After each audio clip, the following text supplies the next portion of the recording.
Okay, so first thing that happened to me is my mom's Anishinaabe. She does have some Mohawk lineage, right? She does. We do think there was an adoption took place, but she's a band member there. Her mom and her dad are band members there, right? And so she's mainly Anishinaabe, Moan, Anishinaabe. That's how you say their language, Anishinaabe, Moan. Um, my mom and my dad chose to put me in at Gawanio. My dad's a Mohawk teacher, an iron worker, and they chose to put me at Gawanio. When I was at Gawanio, I was learning from Agalof Gaha and Ima Johnson Gaha, and Agalof Gaha was my JK and SK teacher. And I remember kind of the first couple days of elementary school, we were learning how to introduce ourselves in a language. And I didn't have an Indian name, and all the other kids had Indian names. And a majority of them did anyways. And that's what it felt like. They all had Indian names, but I didn't. And I asked them, I said, Joe Youngyats. That's how I had to introduce myself. So I go, Joe Youngyats. That's what I had. And I kind of remember everyone kind of like teasing me a little bit. And I asked my friend Aaron Gaha. He's passed away now. This is also, he helped me become the man I am. I asked him, I said, how did you get an Indian name? He told me, I go to Longhouse. I got it, and that's how I got my name from. So I was 4 years old in junior kindergarten. Come back home. I tell my mom and my dad when I come back home, how's school going? Oh, I need an Indian name. Like I need to go to Longhouse. And they're like, oh, well, we don't go to Longhouse, but your auntie does. And your auntie's a faith keeper, and her name is Joni, and my auntie Joni Fish. And my grandpa, I never knew him. Like he was passed before I was born, but my dad and my auntie have the same dad. He's Edgar Martin. He is a condoled Cayuga Confederacy chief, and he went to Sour Springs. And my auntie and my dad have different mums, though. So my dad's Mohawk Turtle Clan, and my auntie's Mohawk Bear Clan. She came to me and asked me why I wanted to go to Longhouse. And I told her, I said, I'm learning how to speak Mohawk, and I got to learn how to be a Mohawk, and I need a Mohawk Indian name. And I said, once I learn how to be a Mohawk and speak Mohawk, I'm going to teach my whole family how to be Mohawks. And then she said, well, I got to take you. Like, basically, like, Yeah. Your 4-year-old says that to you. It's like, okay, I guess I got to take you now forever. And I'm very thankful for my auntie. She picked me up, took me to every ceremony. And I eventually got my whole family going. My mom and my dad and my siblings, we were all going. I got my older sister got a name. I got a name. My 2 younger sisters got a name. And my 3 younger siblings, my 3 younger brothers were the last 3 that needed a name. And then incident happened at the Longhouse. My auntie kind of reprimanded my brother, gave him the spoon. And my mom removed us from the Longhouse, right? Took us out. She said she didn't want to go no more. My brother didn't want to go no more. But I told him that I had to keep going because I had to keep learning. And so I kept going. And my sister Dawn wanted to keep coming with me. And she came. So me and her, like when my mom took us out, I was probably like 8, 9 years old. And my sister was like 6, 7 years old. And just me and her. So I got 11 brothers and sisters. My mom and my dad together have 7, and my dad has 12 kids altogether. And so, the way we grew up was old ways, it's called. I grew up with no running water. We did have a well that we got water from, and we had no toilet, so we had like a slop pail, like just a bucket. And we took bird baths, warming the water up on the stove, and we had a wood stove, so we had to chop our wood. And my dad kept the wood chopped, and we just had to make sure we kept it in the house and brought it in and kept the fire going, stayed warm, right? And so so that's how we were raised, old ways like that. All while I was in school at Gowaneo, and I was still learning. And next thing that kind of happened to me, a traumatic thing happened to me in my life when I was 10 years old. And this was kind of, I'd say, well, put me on the path to be a counselor. Um, my best friend passed away in a hunting accident. Aaron, the one, Martin, that he told me that that's where I had to go to get an Indian name. He died in a hunting accident on New Year's Day, and that's the first time I experienced like a death, and and I remember being at his wake and thinking he was gonna come like wake up, and it didn't happen, and it was a very traumatic time in my life, and that's what kind of started my anger. Also, at that same time, we were in my homestead. We kind of lived in that homestead for 10 years on Third Line on Frog Pond, and my auntie and my dad had an arrangement. My auntie didn't follow through, and she removed us after my dad paid the home off, and we became homeless. And my 7 siblings and my mom and my dad, and we stayed at Bear's End and different trailers on the reserve. I'm thankful we stayed on the reserve because I was still at Gowaneo learning the language, and I had to be home here. And so we were homeless, and we stayed in different trailers and everything. And then when that happened, when Aaron passed away there, it was very traumatic for me. At the end of the month, my older brother, his name's Dwayne Dewey, we called him. He also passed away in the same month. On the 30th of that same month, it's listed as a suicide. Shot himself in the head is what it's listed as, and that was super traumatic for me. I was very close with my older brother. We're 10 years apart, so he was 20 and I was 10, and he would take me quadding and different things, and my mom and my dad, while we were like homeless, kind of moving from trailer to trailer, my mom and my dad saved all the money they had and built our homestead on Bateman. And my brother helped build it. Me and my dad and my brother, I can have good memories of us building our home together. And when my brother died, he didn't die right away. He was in the hospital. And this is like kind of like the one time I kind of felt like I betrayed the creator and peacemaker. We have different mums, and his mom's Christian, and that's when I learned all the hospitals have like churches in them, and we were in there, and they were all praying that he was gonna live, and we were all hanging on hands, and then they said amen, and I said amen too, right? And I just was gonna do anything to keep my brother alive, and it didn't work. And I remember my sisters, they were at Gowaneo too, and they were learning a song. It's called Skana, and they sang it to my brother on his bed. And I remember seeing a tear come down, and I thought, oh, maybe he's gonna get out of it, survive. But he didn't, and he became brain dead, and so it was just the machines keeping him going. And my older brother and my older sister, his full brother and sister, they have the same mom and dad. They pulled the plug on him, and we watched the monitor. You know, I thought he was gonna live because he was going a little bit, but it was just like kind of the rest of the air leaving his body. And I remember that machine going like zzz at the end, and that was super traumatic. And I got really angry with the creator that he took my brother, and I was angry with my brother because at the time I thought it was a suicide still. We were told that it could have been also a murder from a drug debt that my brother owed.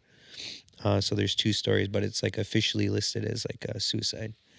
And so The only thing I regret from that time is because I was angry with my brother, because my brother knew what happened with my friend, and I thought he'd be there like more with me, and he's gonna take me quad, and I didn't go to his funeral because I was angry, and he's actually buried right in front of our homestead, and okay, there's my homestead that he helped build, and me and my dad, and then my my house is right here, and he's buried in front of my brother's house. And I remember looking out the big window and seeing them all there, like everyone kind of gathered, and I didn't go. That's the only thing I regret from that time when I was only 10 years old, though. Um, and then I did. That's where I had an anger problem. I also had an anger problem because some people in the community feel weird about when your mom's Anishinaabe or non-native. They might say you have no voice, and or there you're not Haudenosaunee, or you're not Six Nations if your mom's not. That's like a traditional thing. But when you know our teachings in the Great Law and Peacemaker, you know that there is a process for adoption, and a lot of people, when they talk about not having a voice and these people in our community, they have to remember that concept that the creator or that the peacemaker brought to us, which was adoption, and that was for peace, and it was to foster peace within the community.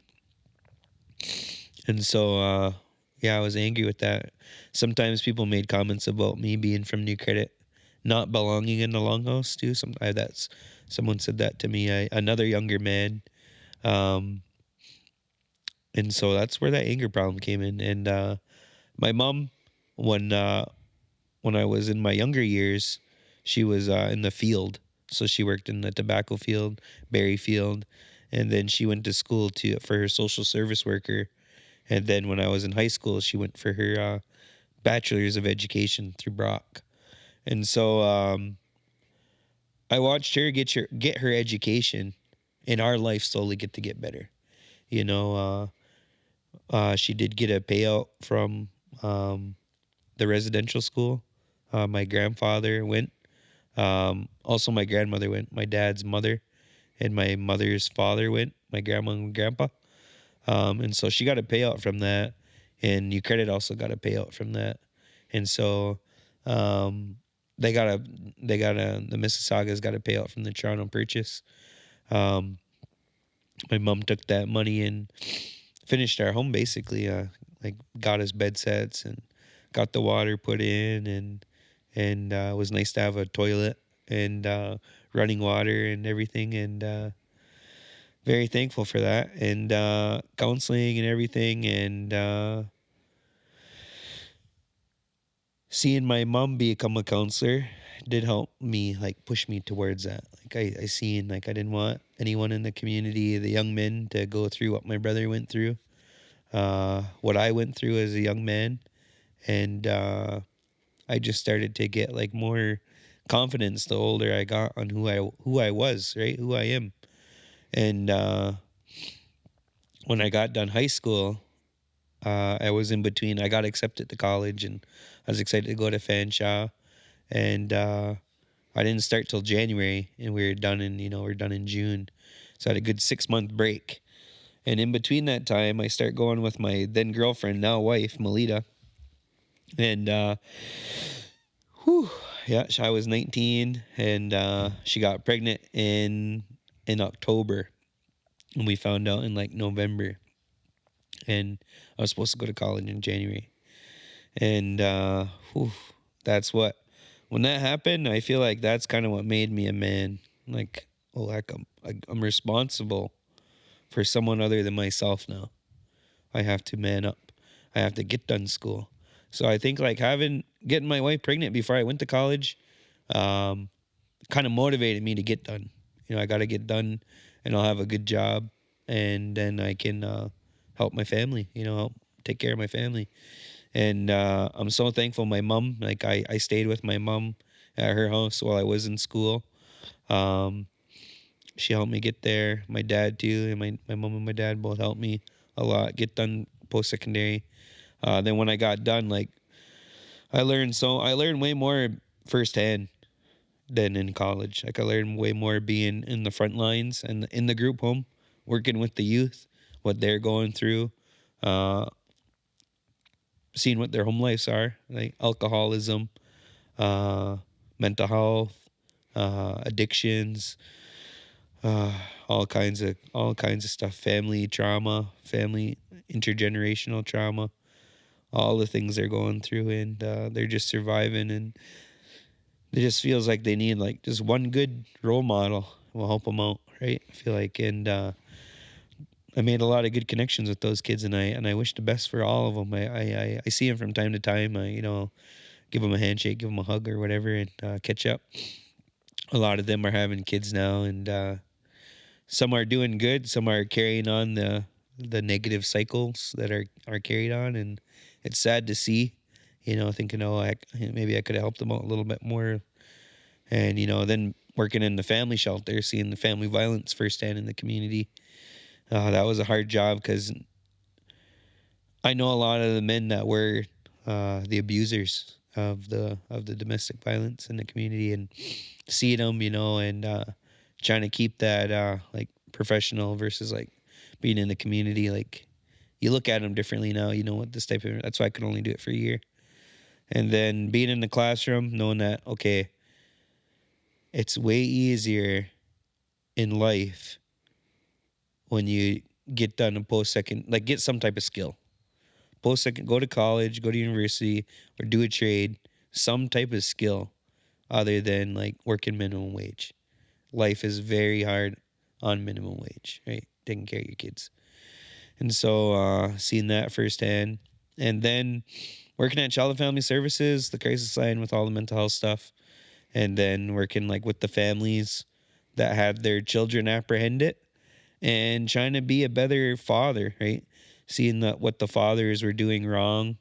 And I said, like, I basically have to be a role model.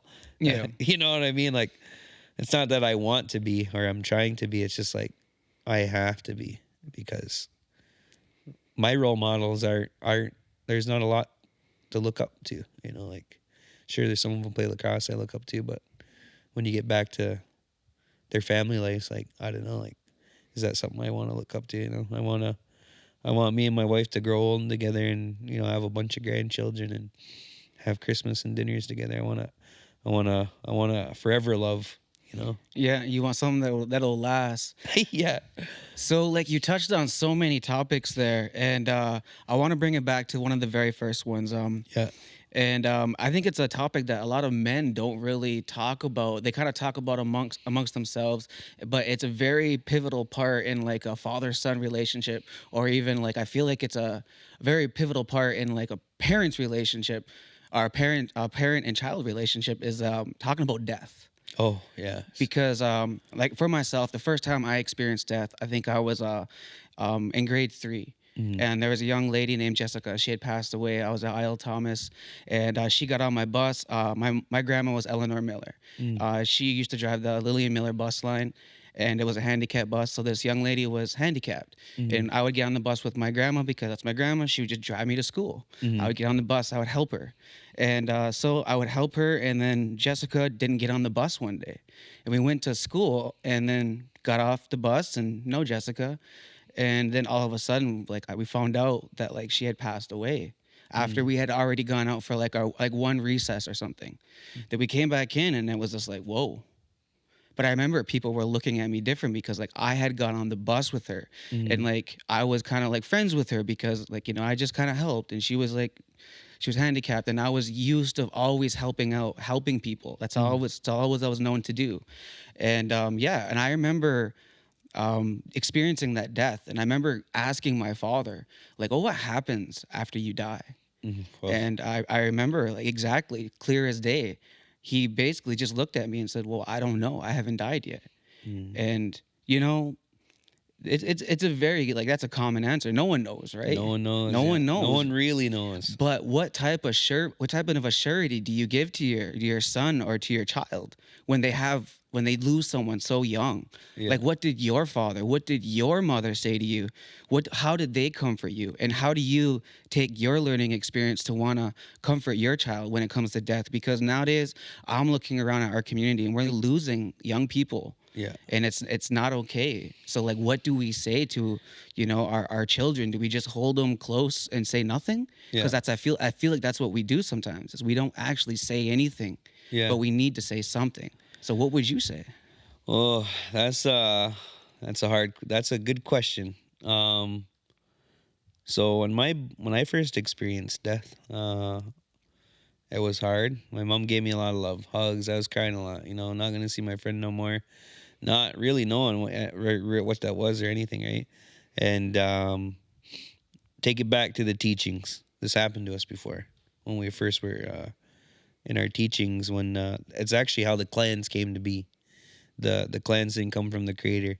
The clans came from death, and people were dying, and we didn't know what the heck it was or how to take care of one another. And there was grief. People were depressed for a long time, and when they were depressed and not taking care of themselves, they also weren't taking care of their responsibilities, which was like taking care of the crops and making sure that we had enough food for the winter. And a young man had an idea. It could have been a dream, could have been a vision, but he came up with the idea to use the animals as clans for responsibilities.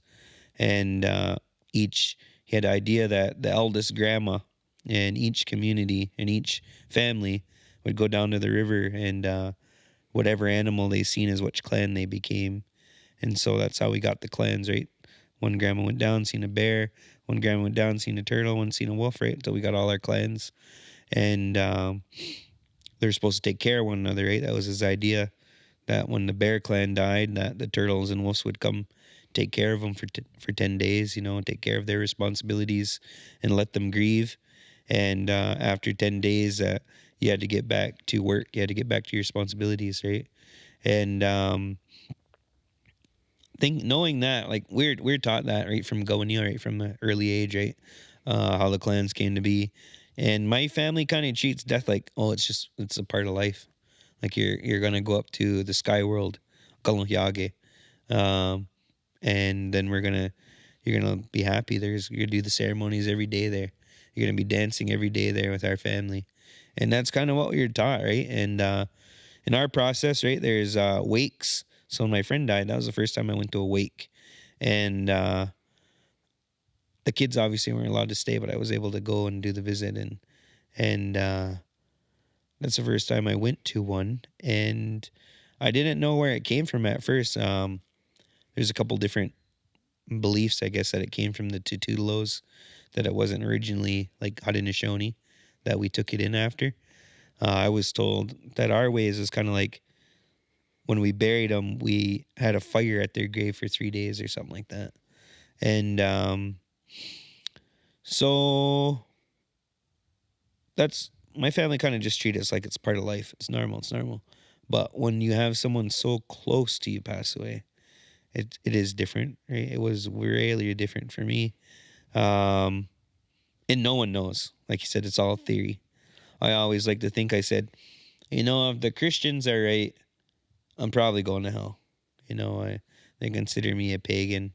I did some things in life.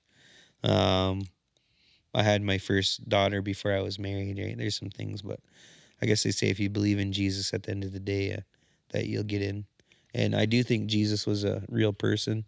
I think I respect that belief, but I think he was for that part of the earth, which is in Jerusalem, right? And I believe our guy was peacemaker. That's who Creator sent for us. And so if the Christians are right, I think I'm probably going to go to hell. I said if the Buddhists are right, I'm gonna come back. I'm gonna come back as a bird or a bear, probably an eagle. I said I'm gonna crap on all the people that crapped on me. I think that's a good one too. If reincarnation's real.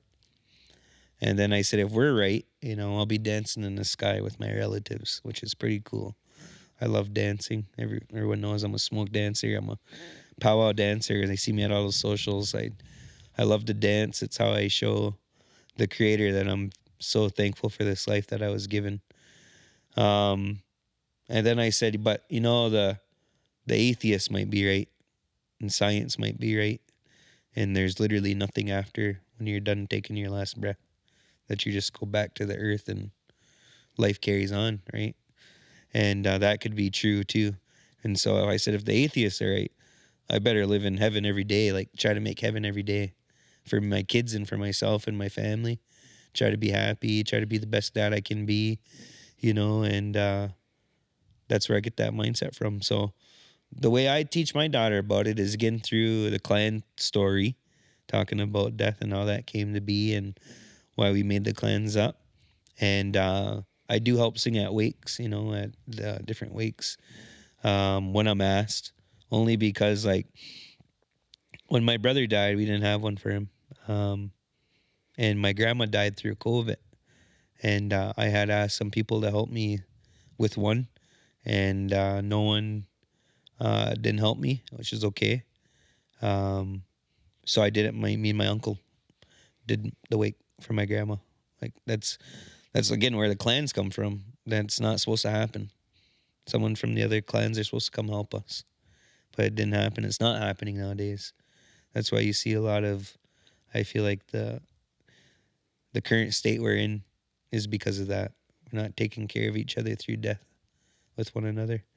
And so I became kind of heartened by that too. This was just after I like started to become normal again from my mental breakdown, like my It's almost like as a community, we're not fulfilling our roles as like our responsibilities as the cycle goes on, right? Like Yeah. if we're not even honoring people as they pass away, and like finishing that role, helping them finish that role, then like as a community, we're not really doing our roles at all. Yeah, our responsibilities. Yeah, it's I that's never really thought of that. that's a hard one. Yeah, and that's where the clans come from. A lot of Yep. people, if they gotta, I like to when I teach it, like the culture. I like to teach it like kind of like the Christians do it. Like they start with Adam and Eve and work it kind of like a history. So like once we start at creation story, everything with the creation story, and then the clans, then the ceremonies, and then peacemaker, and then our relationship with other indigenous nations. Like we have the dish with one spoon, and then contact, and then war with the non-native people, and then the colonial process, the Indian Act, and them trying to make laws and stuff on us when they should be respecting the two-row, right? And so that's how I like to teach it. But yeah, we're not taking care of our responsibilities. That's how I try to teach it to my daughter, right? And so that's kind of how I treat death right now. She does know I help out at wakes when I'm asked. Like, so in our ways, if you're asked to help with something, you're not supposed to say no, right? If you can, you're supposed to help. And when no one came to help me with my grandma, I said, I'm not helping anybody anymore. No one, I'm there to give thanks and go home. Gonna go to Longhouse and give thanks and go home. I'm not gonna help out and do any extra things somewhere. Like I really help, like I try my best to help the community best I can. Like when people ask me for help for different things. And so I said, I'm not doing that no more. And also too, when I was seeing the medicine man up north, the one thing he said to me was, he knew I was a helper, right? I was a counselor. And he said that you can't help everybody. Like you see everyone going through different things and you can't reach out to everyone, and everyone, you're going to burn yourself out. And you're going to end up in the state you're in again that you are now. So he told me, he said, the Creator will send you ones. They'll send you a Facebook message. They'll call you. They'll text you.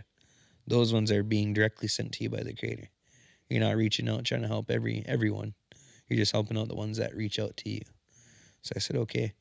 And I kind of been going by that. And my friends that run the wakes and run the different feasts and stuff, I tell them that, hey, I got a family, I got a job.